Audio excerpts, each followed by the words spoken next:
पीले दांत वाली बहू। रंजना कभी ब्रश नहीं करती थी। उसे कितनी बार उसके माँ बाप ने डांटा, लेकिन उसका कोई असर उस पर होता ही नहीं था, जिस कारण से उसके दांत पीले पीले हो जाते हैं। शादी के बाद अरे बहू, वैसे तो तुझ में कोई कमी नहीं है, पर तेरे दांत दांत इतने पीले कैसे हैं बेटा? कैसे है मतलब? कोई सर्जरी थोड़ी ना कराई है। वो तो क्या नाम, मैं ब्रश नहीं करती थी तो पीले हो गए। अब क्या करूं? आप कहे तो लाल करवा लूं या फिर काले?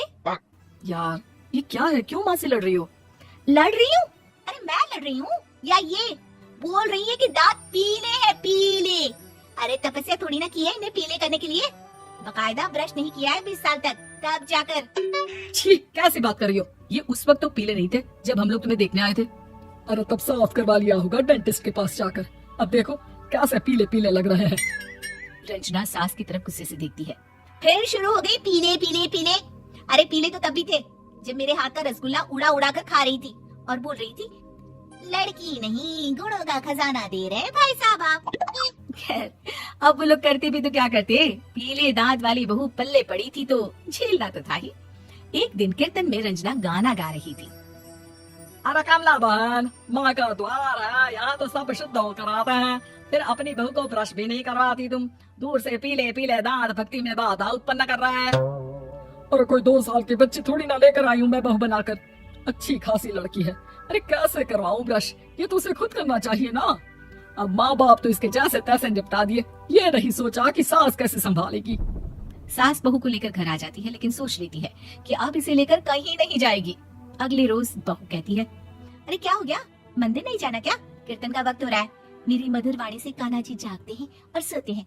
आप तो जानती है ना उनकी भक्ति में कितना मन लगता है मेरा। वो क्या है ना, तबीयत ठीक नहीं लग रही है मेरी, आराम करूंगी मैं। तबीयत ठीक नहीं लग रही?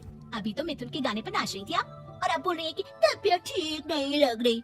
अरे भक्ति में मन लगा लो सासू माँ, ऊपर जाना है, क्या मुंह दिखाओगी आप? हाँ, सास को बहू की बात पर गुस्सा आ जाता है। मैं क्या मुंह दिखाऊंगी, इसकी चिंता तो ना कर, समझी? अपने मुंह की चिंता कर, जो ये पीले पीले दांत लेकर हर जगह पहुंच जाती है। पता है लोग कितना मजाक बनाते हैं। ना जी ना, मैं नहीं जाना कहीं तेरे साथ। तो ये बात है, कोई ना, मत जाओ, मैं अपने कमरे में ही बैठकर भक्ति कर लूंगी।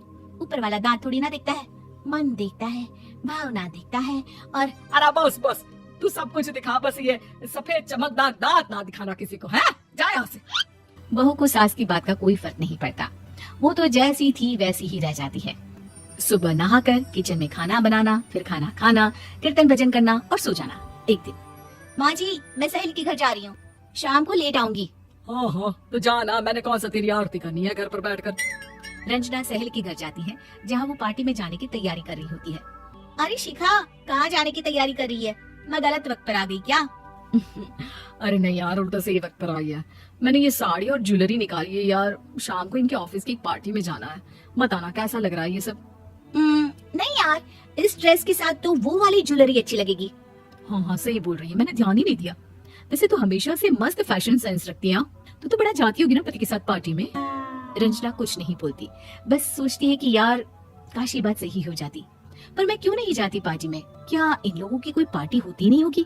रंजना घर आती है और रात में पति से सवाल करती है, एक बात बताइए, आप मुझे किसी पार्टी में क्यों नहीं ले जाते? क्या आपके यहाँ ऑफिस में पार्टी नहीं होती? पति बेचारा क्या कहता कि दांत पीले हैं तुम्हारे इसलिए। अरे कोई पार्टी होती नहीं हम लोगों के ऑफिस में, तो कहाँ से लेकर जाऊं? और मार्केट, मॉल, कहीं वीकेंड घूमना, कहीं तो। अरे यार सारे हफ्ते में एक छुट्टी मिलती है, तो सोचता हूँ कि आराम ही कर लूं। क्यों? रंजना मन मार के रह जाती है। पहले कभी सास के साथ मंदिर जाया करती थी, लेकिन वो भी सास ने ले जाना बंद कर दिया। घर बैठी बैठी रंजना बोर हो जाती है। तभी उसे आइडिया आता है और वो मायके जाने का सोचती है। सासू माँ, 2 दिनों के लिए मम्मी के घर जा रही हूँ। अच्छा ठीक है, आराम से जा।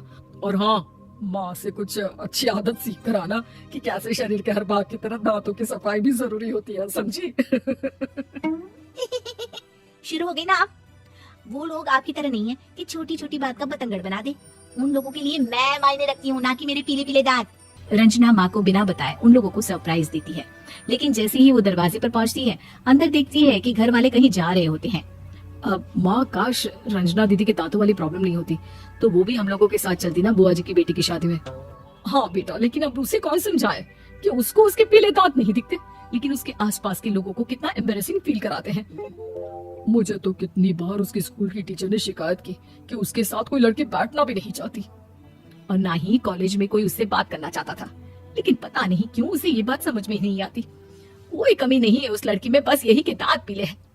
वो तो भला हो जीजा जी और उनकी माँ का, जो दीदी को जैसी है वैसी ही रखा हुआ है। रंजना को अपने घर वालों की बात सुनकर बहुत दुख होता है। वो सोचती है कि वो क्या करे, लेकिन फिर वो सीधा डेंटिस्ट के पास जाती है, अपने दांत चमकाती है और कसम खाती है कि वो रोज ब्रश करेगी। अरे क्या हो गया, तुम तो 2 दिनों के लिए गई थी ना। पर कोई ना, अच्छा है चलो आ गई तो। रंजना सास के सामने आकर खड़ी हो जाती है और पूरी स्माइल करती है, उसके चमकदार दांतों को दिखाती हुई। चले मंदिर। माँ मुझे माफ कर दीजिए, मैंने आप लोगों को बहुत एम्बेरसिंग फील करवाया। मैं आज से रोज ब्रश करूंगी।